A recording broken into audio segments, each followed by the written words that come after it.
Perdida. Um amor que ultrapassa as barreiras do tempo.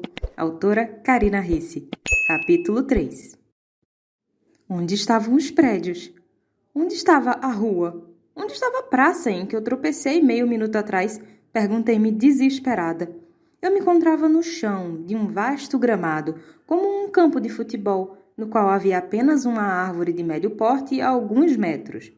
Notei uma estreita estrada de terra batida onde deveria estar a rua.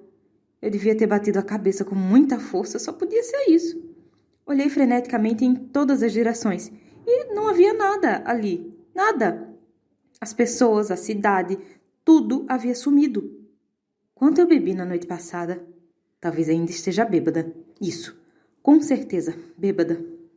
Eu não conseguia me mover, me levantar e provar que estava tão embriagada que não podia sequer ficar de pé. Minha mente estava tão doida que tinha feito tudo desaparecer. Fechei os olhos e os apertei bem forte, rezando para que quando os abrisse outra vez, tudo tivesse voltado ao normal. Então ouvi um barulho. Abri os olhos e avistei um homem em cima de um cavalo marrom claro vindo em minha direção. Estreitei os olhos para entender o que estava vendo. Realmente era um homem em um cavalo. Continuei a observar enquanto ele se aproximava e notei que o animal diminuía sua corrida. Diminuiu um pouco mais até parar bem perto de onde eu estava. Admirei o homem, completamente confusa. Suas roupas eram muito esquisitas e antigas, muito antigas. Vestia um casaco escuro e comprido, um colete sob ele, gravata, ou talvez fosse um lenço branco amarrado no pescoço e botas pretas na altura dos joelhos. Ele estaria indo para alguma festa fantasia? Ou um casamento temático, talvez? Fiquei observando o rapaz enquanto ele descia de seu cavalo com uma expressão preocupada no rosto. "Está bem, senhorita?" Ele perguntou, se agachando ao meu lado. Seus olhos procuraram alguma coisa ao redor. Assim como eu, também não encontrou nada ali, apenas a árvore, a pedra e eu, ainda caída no chão. Ele voltou a observar meu rosto. Depois avaliou o resto de mim e sua cara assumiu um tom avermelhado quando examinou minhas pernas. Rapidamente voltou a me encarar com um semblante confuso. "Está bem, senhorita?" Ele repetiu. O quê?" Balbuciei pateticamente. Minha cabeça girava muito, me deixando tonta. "A senhorita tem um ferimento na cabeça. Está sangrando muito." Ele moveu a mão em direção à minha testa, mas não me tocou. Estava tão confusa que não notei, a princípio, o líquido quente e pulsante em minha têmpora. "Ai!" gemi, tocando minha testa. Doeu um pouco. Então eu não estava sonhando, nem tendo um pesadelo. "O que aconteceu?" Parece assustada e suas roupas... Cadê a cidade? Inquiri, com a voz quase sem som. "Foi de lá que a senhorita veio?" Ele franziu a testa. "Como foi que eu vim parar aqui? Como tudo sumiu tão depressa? Cadê as pessoas?" Perguntei, agarrando com as duas mãos a gola de seu casaco. Olhei em volta de novo, procurando uma maneira lógica de explicar o que estava acontecendo, mas não havia nada ali, além da paisagem rural. Estava assustada demais para entender qualquer coisa. O rapaz se espantou um pouco com minha reação, mas, sinceramente, o que mais eu podia fazer além de ter um ataque? Melhor levá-la até minha casa e chamar o médico. Depois arrumarei uma carruagem para levá-la até sua casa. Ele me fitava de uma forma muito estranha. Era um olhar intenso. Fiquei zonza. Soltei seu casaco imediatamente. Um médico seria bom. Talvez ele receitasse alguma coisa que me fizesse acordar ou sair daquele pileque mais depressa. "Posso ajudá-la a se levantar, senhorita?" E estendeu as mãos para que eu as usasse como apoio. Apenas assenti. Tinha certeza de que não conseguiria ficar de pé sozinha. Meus joelhos pareciam feitos de gelatina. Estiquei os braços para pegar suas mãos, quando o que ele disse finalmente entrou no meu redemoinho de pensamentos. "Carruagem?" Talvez seja mais prudente pedir que o Dr. Almeida a examine primeiro. Um ferimento na cabeça pode ser muito perigoso. "Não é nada", afirmei. "Nem sei como aconteceu. Você também viu aquela luz?" Perguntei aflita, querendo encontrar algum sentido naquilo tudo. Ele pareceu confuso. "Luz?" Refere-se à luz do sol? Não, sacudi a cabeça. A luz branca, insuportável, que fez tudo desaparecer. Ele balançou a cabeça lentamente. Eu fui a única que vi, então. Vejo que está um pouco atordoada. Vamos até minha casa. Descanse um pouco e, depois que falar com o médico, prometo que farei o possível para ajudá-la, está bem? Com a sua voz baixa e rouca, os olhos intensos, ele não me deixou outra escolha. Eu nem mesma tinha outra escolha. Tá, murmurei. Ele alcançou minhas mãos e me ajudou a levantar. Não é prudente que uma jovem como a senhorita fique sozinha neste lugar, ainda mais com os seus trajes nessas condições. Passou a mão em minha cintura para me dar apoio e começou a me conduzir até seu cavalo. Senti algo muito estranho quando ele me tocou.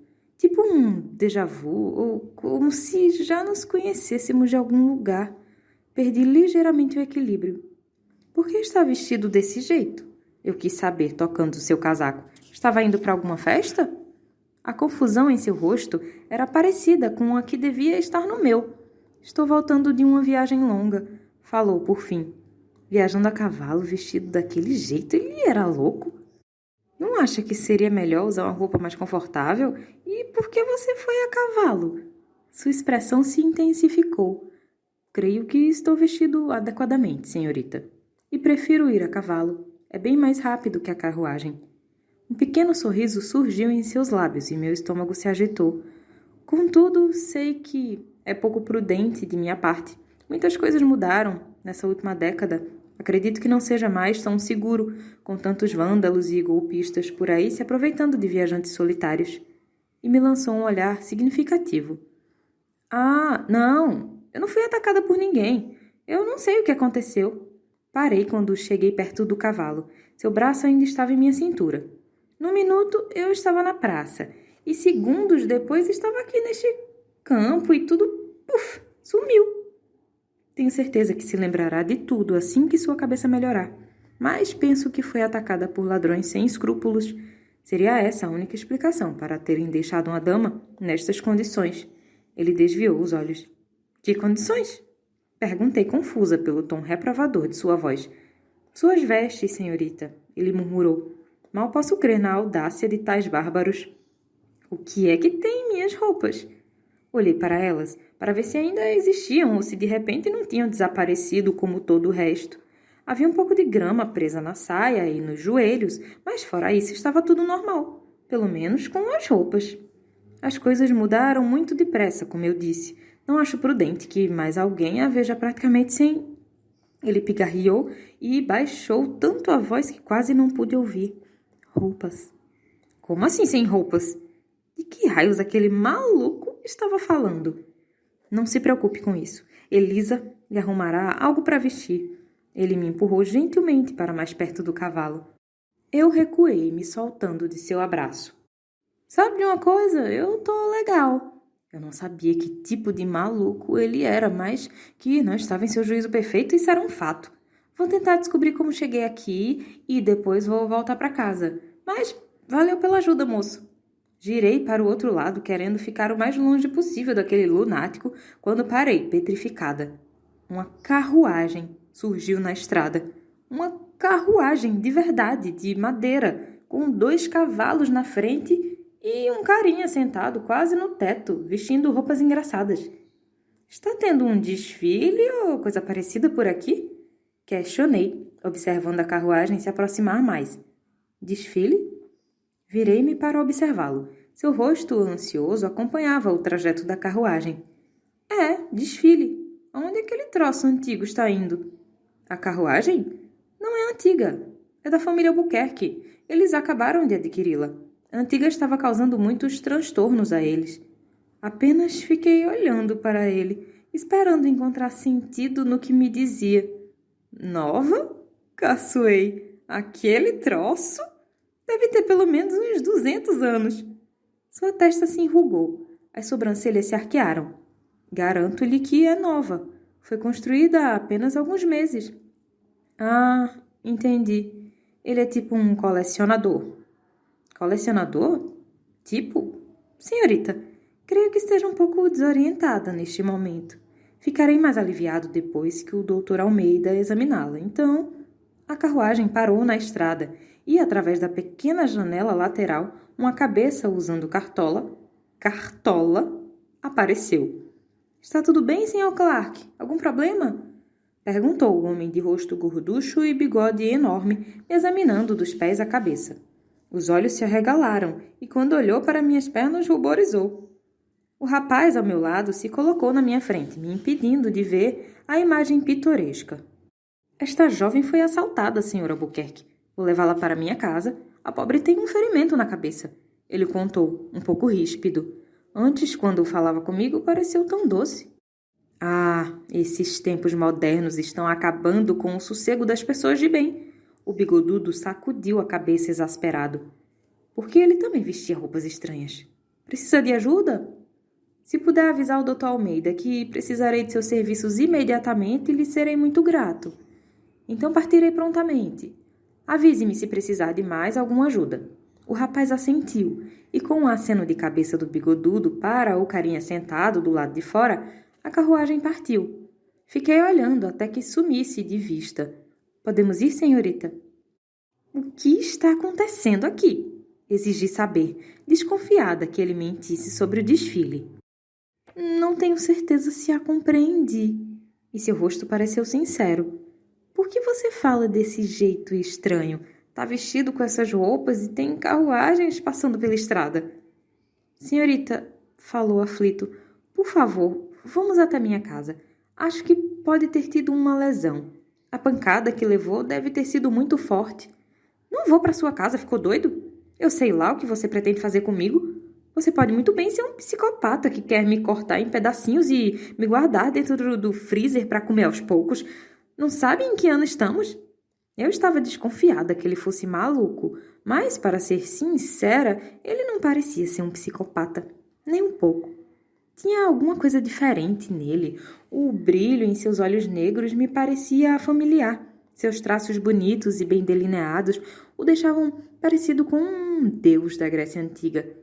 E seu tamanho, tão grande e forte, mas não bombado, me transmitia segurança. Ele não podia ser um psicopata, mas, afinal, quantos psicopatas eu conhecia para poder comparar? Nenhum, pelo menos não que eu soubesse. Estamos no ano de 1830 e garanto-lhe que sou um homem de bem. Não tenho outra intenção que não seja ajudá-la. Ele respondeu, ofendido, à minha pergunta retórica. Ele disse 1830? Explodido, um ataque de riso histérico. Não pude controlar. O rapaz pareceu perturbado. Senhorita, vamos. 1830? Eu não conseguia me conter. Respirei algumas vezes antes de poder falar. Boa piada. Muito engraçada mesmo. Não lhe contei piada alguma. Então acha que eu tenho cara de idiota? Comecei a rir outra vez. É claro que não. Jamais ousaria ofendê-la, mas vejo que está muito transtornada. Falou todo sério. Por isso, vou levá-la para minha casa. Então, suba logo, por favor. E indicou a cela. 1830, zombei. Não consigo entender o motivo que a diverte tanto. Resmungou baixinho. Tá bom, maluco. Vamos até sua casa, lá no século XIX. Aproximei-me do cavalo e parei. Nunca tinha subido em um antes. Parecia alto demais. O rapaz percebeu meu temor e, de modo gentil e um tanto hesitante, tocou minha cintura, colocando minha mão em seu ombro para me dar apoio. De novo, aquela sensação estranha de que já o conhecia me perturbou. Eu não tinha ideia de onde estava, mas ele, aparentemente, sabia. Mesmo que fosse um maluco, ainda poderia me emprestar o telefone para chamar um táxi ou ligar para Nina. Subi com muita dificuldade no cavalo, quase caindo do outro lado por culpa de um impulso mal calculado. O rapaz foi rápido, se esticou e me pegou pelo braço, impedindo que eu me estatelasse no chão. Segure-se, ele avisou enquanto subia, fazendo a cela se movimentar um pouco e eu oscilar. Uma de suas mãos circulou minha cintura assim que ele se acomodou na cela. Fiquei incomodada com a proximidade. Você precisa mesmo me apertar tanto? Perguntei aborrecida. Posso soltá-la se estiver disposta a cair e bater a cabeça novamente. Olhei para o chão. Era alto demais. Segurei firme com as 2 mãos o braço que me rodeava, apertando um pouco mais. Ele riu baixinho. Não tente nenhuma gracinha, alertei. Eu sei alguns golpes de jiu-jitsu. Quebro seu nariz em 2 tempos. Estou, de fato, muito preocupado com sua cabeça, senhorita, murmurou sério, sem vestígio de humor. Não está dizendo palavras coerentes. A senhorita precisa ver o Dr. Almeida. É, concordei, pensando na carruagem e no sumiço repentino da cidade. Acho que você tem razão. Preciso muito, muito mesmo.